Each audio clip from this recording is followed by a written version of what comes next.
નમસ્કાર મિત્રો, તો આજે આપણે ભગવાન બુદ્ધ દ્વારા કહેલી મહત્વની વાત કરીશું કે જો તમે ચાલતા રહેશો તો તમારો વિકાસ થશે. બરફના બોલ જેવી અસર. તો તમે જરૂરથી તેને સાંભળજો.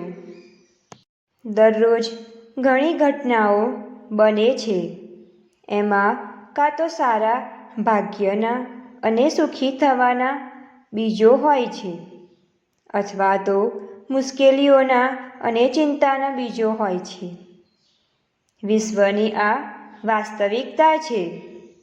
તેમ છતાં આ બધી ઘટનાઓમાં જો તમે એમાં અંતર્હિત રહેલા પાઠોનું સંશોધન કરો તો તે દરેક સમસ્યામાં સફળતાના બીજો રહેતા હોય છે. તે શોધી શકો.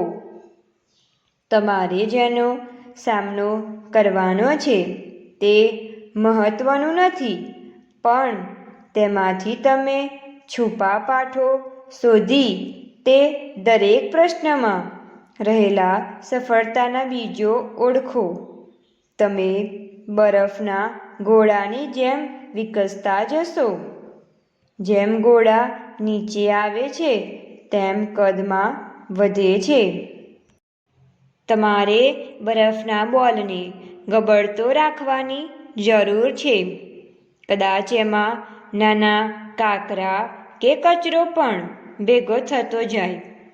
આ બોલ ગબડતો રહે તો કદમાં એ તાજા બીજા બરફમાં ભેગા થવાથી મોટો થતો જાય. જીવનને આ બરફના બોલની સાથે સરખાવો. એ ઘણું કિંમતી છે. જીવનને આ પરિપ્રેક્ષ્યમાં જોવાથી મદદરૂપ થશે. તમારો વિકાસ થશે. તમારી શક્તિ બેવડી વધશે અથવા એથી પણ વધારે.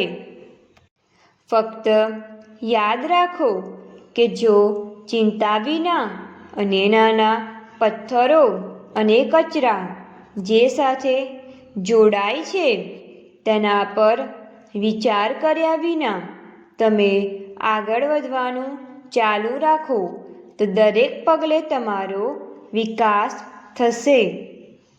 દરેક પરિસ્થિતિનો તમે સામનો કરો અને જીવનમાં પ્રત્યેક વ્યક્તિને તમે મળો એ બધા શિક્ષક છે. જો આ પરિપ્રેક્ષ્યને તમે સ્વીકારો તો બધા સંયોગો અને બધા સંબંધોમાંથી તમને કંઈક પાઠ મળશે અને તે તમને લાભ આપશે. આના વિશે ગૌતમ બુદ્ધની એક વાત છે. ગૌતમ બુદ્ધના જમાનામાં શાક્યો અને કોલોનીઓ વચ્ચે પાણીને લઈને વિવાદ ચાલી રહ્યો હતો. પાણી રોહિણી નદીનું હતું. બંને જ રાજ્ય આ નદીના પાણીનો ઉપયોગ કરવા ઈચ્છતા હતા, પરંતુ અન્ય રાજ્યને પાણી આપવા ઈચ્છતા નહીં. વિવાદ એટલો વધી ગયો કે યુદ્ધની પરિસ્થિતિ આવી ગઈ.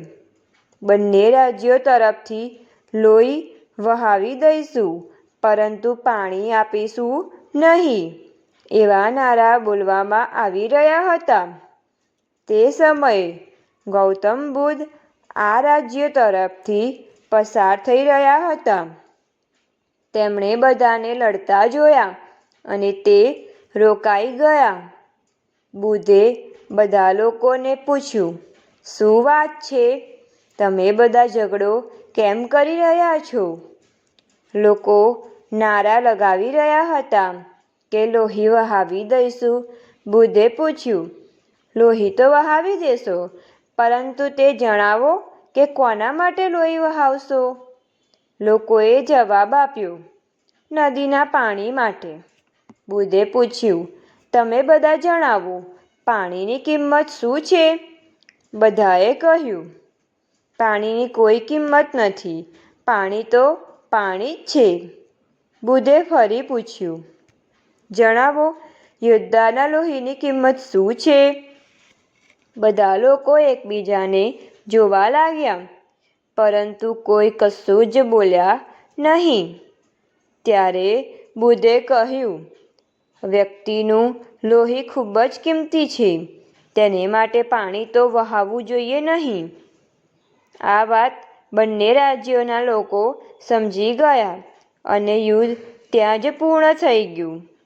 આના પરથી એક વાત સમજવી કે આજના સમયમાં ભૌતિક સુખ સુવિધાઓ માટે વ્યક્તિ એકબીજા સાથે લડે છે, પરંતુ આપણે ભૂલી જઈએ છીએ કે આપણા શરીરની પોતાની ઉપયોગિતા છે. આપણા શરીરનું લોહી, તેનું એક એક અંગ બહારની દરેક વસ્તુ કરતાં વધારે કિંમતી છે. એટલે સુખ સુવિધાઓની વસ્તુઓની માટે કોઈ વ્યક્તિને માનસિક અને શારીરિક રૂપથી નુકસાન પહોંચાડવું જોઈએ નહીં. આવી જ વિડીયો જોવા માટે અમારી ચેનલને લાઇક, શેર એન્ડ સબસ્ક્રાઈબ જરૂરથી કરો.